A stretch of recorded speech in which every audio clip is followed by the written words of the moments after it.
Great. Hi, everyone. Thank you so much for joining us for today's post-day press conference featuring Test Captain and, of course, one of today's Centurions, Temba Bavuma.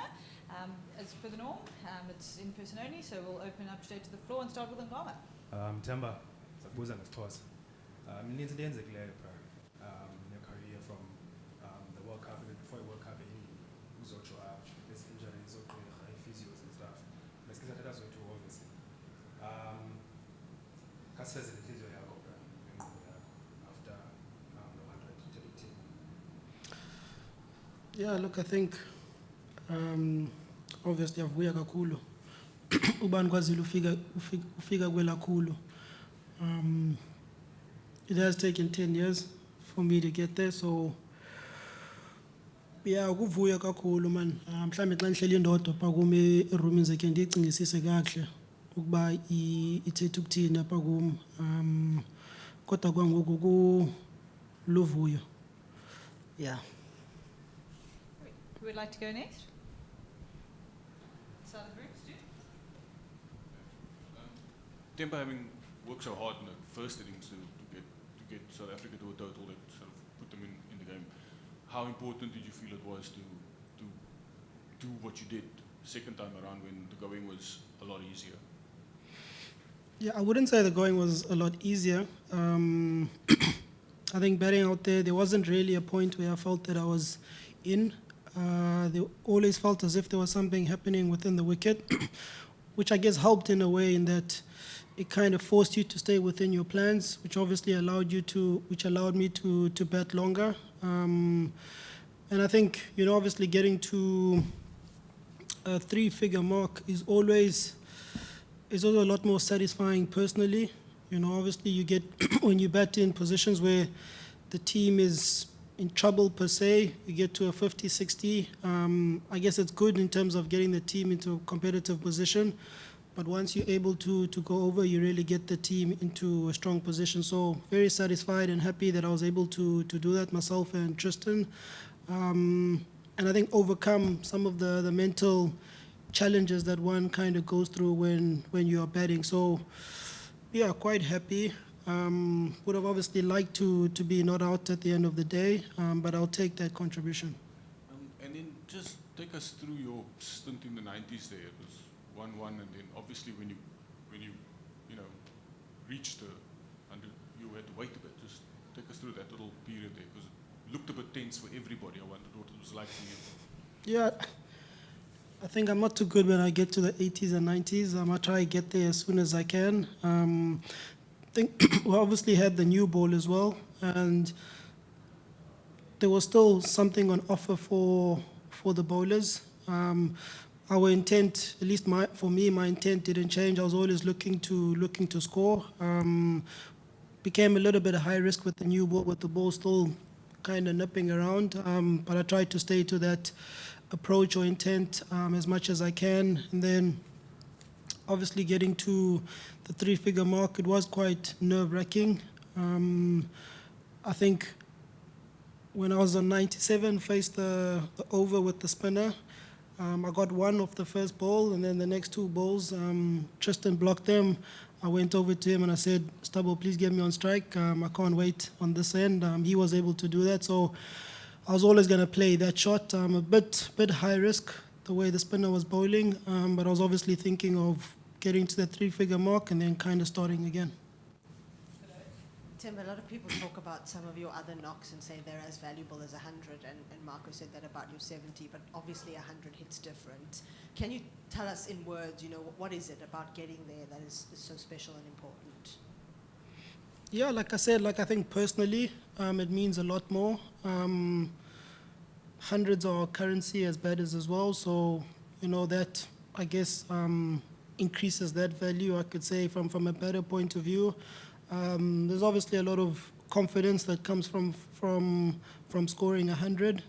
And I think obviously in terms of the batting lineup as well, we're getting to a stage where we're starting to believe that in each inning someone is able to go and get 100. So it's good to, I guess, add on that confidence. I think for me personally, probably from a mental point of view, starting to find a little bit of a formula as to how one can kind of go about not just scoring 50s and 60s, but going on and putting the team in a very strong position. So, yeah, I mean, it's always nice scoring hundreds. That's what we aim to do. Obviously, it never happens.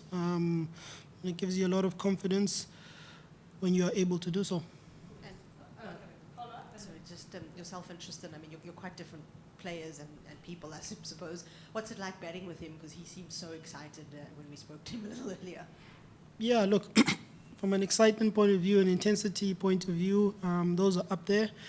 And I guess you kind of feed off that intensity and excitement that he has. He's always up for the challenge or the battle. And I guess that's always nice to come across. He kind of reminds me a little bit of AB, batting with AB, who was always intense, always reminding you what your plans are, making sure that you're in tune with what you're doing. But yeah, I really enjoyed batting with Tristan out there. Yeah. Temba, how important it is to have this kind of performances to maybe influence the decision by ICC to give South Africa more Test cricket? Yeah, we'd love to play more Test cricket. The guys enjoy Test cricket. It's really where you get to test yourself as cricketers, and I think it's also good for the game. When I'm speaking about South Africa, I think obviously T20 cricket dominate things. We've got the SA20 that's been phenomenal for us, but I think Test cricket, red ball cricket, that's something that is still highly treasured by a lot of the players, and guys get a lot of joy and satisfaction by seeing themselves successful in this format. Temba, I'm not sure if you noticed, but on the scoreboard, you got your 100, it said Malume, and I hope I'm pronouncing that correctly. It said? Malume?